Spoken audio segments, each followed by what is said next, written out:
Right now, there's a 70% chance you're paying for the wrong type of life insurance. And the way this industry is set up, most people won't discover that mistake until it's already too late for their family. Today, we're going to change that. We're breaking down exactly how life insurance works, why the most popular products sold by agents are often the worst choice for ordinary families, and most importantly, how to calculate the precise amount of coverage your family actually needs. This is the video I wish someone had made for me before I spent 2 years making a $200 a month mistake. Let's get into it. At its core, life insurance is a contract. You pay monthly premiums. The insurance company, in exchange, promises to pay a lump sum, called the death benefit, to your beneficiaries if you die. Simple enough. But here's what most agents won't volunteer. The insurance company is extraordinarily good at this business. Life insurance companies employ actuaries, mathematicians who build statistical models tracking exactly when different groups of people die, based on age, gender, health history, occupation, hobbies, and dozens of other factors. They know, for example, that the average 35-year-old male in good health will live to approximately 76. So when you buy a 20-year term policy at age 35, they are pricing your premiums to make a significant profit over the 20 years while you are almost certainly alive. This isn't sinister, it's math. But understanding this changes how you should approach the purchase. You are not buying peace of mind from a friend. You are entering a financial contract with a company that has deep statistical expertise. To negotiate that contract well, you need that same expertise. There are two fundamental categories of life insurance. Term insurance covers you for a specific period, 10 years, 20 years, 30 years. If you die during that term, your beneficiaries receive the death benefit. If you outlive the policy, the coverage ends and you receive nothing back. That sounds bad on the surface, but stick with me. Permanent insurance, which includes whole life and universal life, covers you for your entire life. It also builds what's called cash value, a savings component that grows over time. Here's the secret: the industry really doesn't want discussed publicly. For 90% of families, permanent life insurance is a significantly worse deal. Let me show you why with a real comparison. A healthy 30-year-old male can purchase a $500,000 20-year term policy for roughly $25 per month. The same $500,000 in a whole life policy? That same person would pay between $400 and $600 per month. That's 15 to 20 times more expensive. The pitch from agents is that the whole life policy builds cash value, but the returns on that cash value are poor, typically 1 to 3% annually, far below what index funds return over the same period. The fees are often buried in the contract, and after paying dramatically higher premiums for 20 years, most people still have less wealth than if they'd simply invested the difference.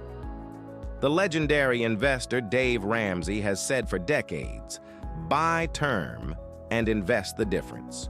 If you invested the $375 monthly difference between term and whole life into an S&P 500 index fund at a historical average of 10% return, after 30 years, you would have over $750,000. And at that point, you likely wouldn't need life insurance at all because your investments would provide the same protection your family needs. There are legitimate edge cases for permanent insurance: estate planning for high net worth individuals, certain business succession arrangements, or if you have a lifelong financial dependent. But for the average working family, term life insurance, full stop. Most people guess their coverage amount. They pick $250,000 or $500,000 because it sounds like a lot of money. But financial advisors use a systematic method called the dime formula to calculate exactly how much coverage a family needs. Here's how it works. D stands for debt. Write down every debt you carry: mortgage balance, car loans, student loans, personal loans, and credit cards. every single one. I stands for income replacement. Take your annual salary and multiply it by the number of years until your youngest child becomes financially self-sufficient, typically 18 to 25 years, depending on whether you're planning for college. This is usually the largest component of the formula. M stands for mortgage payoff. This might already be captured in debt, but the principle is that your surviving family should own their home outright, not continue making payments on a reduced income. Some advisors list this separately to emphasize its importance. E stands for education. Estimate the total college cost for each child, adjusting for tuition inflation. Current average four-year public university cost, about $110,000. Private university, about $240,000. Add all four numbers. That total is your coverage target. For the typical American family with two children, a mortgage, and a household income of $80,000, the DIME formula typically produces a number between $1.2 million and $2 million, far beyond the $250,000 policy most families purchase. The adjustment: subtract any liquid assets you already own, savings accounts, investment portfolios, existing life insurance from your employer. The gap is your net coverage need. The good news is you have substantial control over what you pay. Three factors dominate your premium cost. First, apply young. Life insurance premiums increase with age, not gradually but significantly. A healthy 30-year-old male pays roughly 60% less than a 40-year-old for identical coverage. Every year you delay costs you money that compounds over the policy's lifetime. Second, get healthy before you apply. The insurance company will require a medical exam. They measure your blood pressure, take a blood sample, calculate your body mass index, and review your complete medical history. The exam results place you into a rate class: Preferred Plus, Preferred, Standard Plus, Standard, and Substandard. Moving up one class can reduce your premium by 15 to 25%. Quitting smoking is the highest impact change. Tobacco use roughly doubles your premium. Losing 20 pounds, getting your blood pressure controlled, and lowering your cholesterol can all move you into a better class. The optimal strategy: get healthy first, then apply for coverage. Third, shop multiple companies aggressively. Each insurer weights risk factors differently based on their own claims history and business strategy. One company might penalize a family history of heart disease more heavily than another. Getting quotes from at least 5 companies, either through an independent broker or an online comparison platform, can save you 25 to 40% on your annual premium. Never buy from the first agent who calls you. Let's talk about something most insurance content skips entirely: what actually happens when your beneficiaries file a claim. When a policyholder dies, the beneficiary contacts the insurance company and submits a certified copy of the death certificate along with a completed claim form. The insurer is legally required to pay within 30 days in most states once a valid claim is submitted. Most pay faster. But there are 2 major pitfalls that delay or deny claims: the 2-year contestability period.